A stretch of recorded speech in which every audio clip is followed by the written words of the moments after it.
что вино отчасти полезно для здоровья, не сомневаются и знахари из Таджикистана. Однако они все же предпочитают лечить болезни травами. В эти дни в республике проходит 3-й съезд народных целителей. Именно здесь наш корреспондент Анушер Вунарипов узнал, где собирать травы и как их правильно использовать.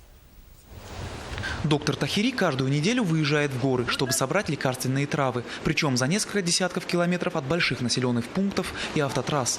Именно в таких условиях можно найти настоящий природный источник здоровья. Говорит, что каждый травник должен делать это сам. Только тогда препараты будут действительно помогать больным. На этом маленьком участке растет, вот вы видите, 5 видов лечебной травы. Это цикорий, это донник лекарственный, там пижма и вот клевер. За полвека своей деятельности Музухур Тахири собрал тонны полезных растений. Целитель не признает обычные препараты и уверен, они вредят людям. Травы же могут вылечить абсолютно все болезни. Это успокаивающие сердечные, почечные, желудочные, антидиабетические, отхаркивающие. При заболевании печени для мужчины, для женщины. При каждом заболевании есть травы, которые любой человек, если будут знать, будут собирать, не будут болеть.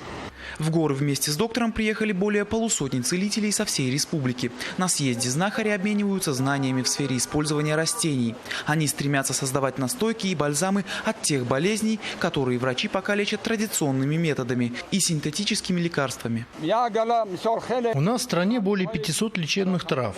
В одиночку изучить, в каком случае помогает то или иное растение, невозможно. Поэтому мы каждый год собираемся тут. Таким образом может получиться новый препарат. Самое главное, как говорят целители, не просто лечить людей, необходимо разработать новые методы обучения и популяризации фитотерапии в стране. Анушер Вунарипов, Салим Нахимов, новости Содружества, Таджикистан.